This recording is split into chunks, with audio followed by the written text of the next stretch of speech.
예, 안녕하세요. 마인드포스트 편집부장 김근영입니다. 마인드포스트는 정신장애인 당사자들을 위한 인터넷 신문입니다. 디지털 시대를 맞아 영상으로 주요 뉴스를 선정하고 또 이와 관련한 정신장애인 당사자들의 목소리와 반응을 전하는 마인드뉴스 인사이드. 당사자들의 입장과 목소리는 마인드포스트의 박종원 국장님께서 들려주십니다. 국장님 어서 오세요. 반갑습니다. 네, 안녕하세요. 마인드포스트 박정국장입니다. 네, 네 번째 이슈를 볼까요? 이번에도 한국정신장애인연합회의 소식입니다. 정부가 발표한 탈시설 장애인 지역사회 자립 지원 로드맵, 이것과 관련해서 탈시설 로드맵을 재설계하라라는 성명을 발표했는데요. 일단 이 정부의 이 로드맵부터 좀 설명이 필요할 것 같아요. 좀 간추려 주시죠. 네, 지난 8월 2일 그리고 제23차 정부 장애인 정책조정위원회가 열리게 됩니다. 이 위원회는 정신장애뿐만 아니라 장애인 전체에 대해서 컨트롤하는 컨트롤 타워 역할을 하고 있는데요. 이 장애인 정책조정위원회에서 확정된 게 시설 장애인이 거주 시설에서 나와 지역사회에서 살아갈 수 있도록 하는 탈시스 로드맵을 심의 확정하게 됩니다. 탈시스 로드맵이 발표가 된 거죠. 정부는 이를 통해서 장애인의 주거 결정권을 보장하고 물리적인 거주 공간의 확보, 그리고 복지 서비스의 결합, 거주시설 신규 개소는 무조건 금지하는 등의 내용을 발표했습니다. 이 탈시설 정책에 따르면은 매년 시설에 있는 740여 명이 장애인이 지역사회로 나오게 되고 2041년이면은 모든 탈시설 전환이 마무리되는 걸로 정부는 내다보고 있습니다. 예, 그런데 왜 정부의 이 로드맵이 이번에 도마에 올랐나요?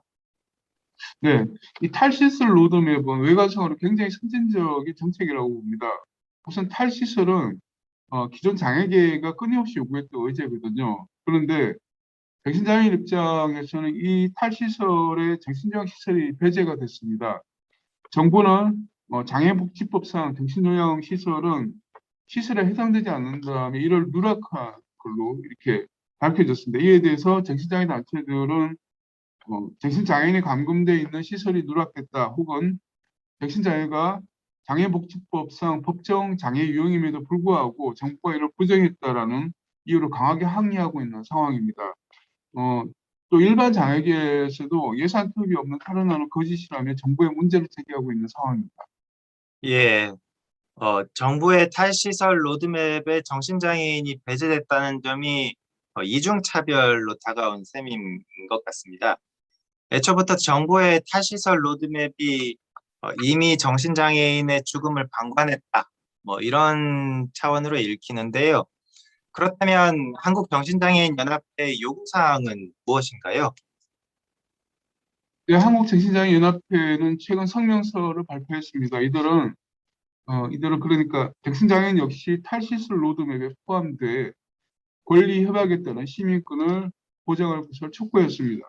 또 정신요양시설과 정신의료기관, 주거제공기관에 대한 전수조사를 요구했고요.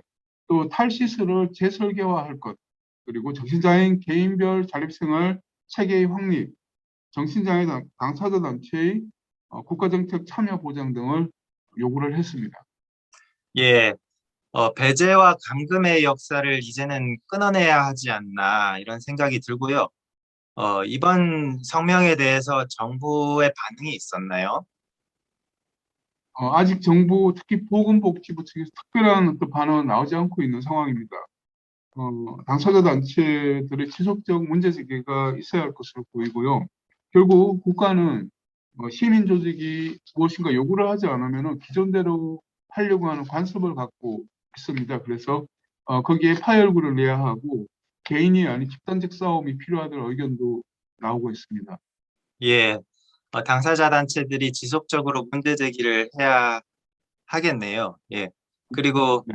어, 모든 정신장애인 당사자가 시민권에 기초해서 또 지역사회에서 살아갈 수 있도록 정신장애인도 탈시설과 탈원화 로드맵에 하루빨리 포함되어야 한다고 생각을 합니다. 예, 여기까지 듣겠습니다. 오늘 말씀 감사합니다. 잘 들었습니다. 고맙습니다. 감사합니다.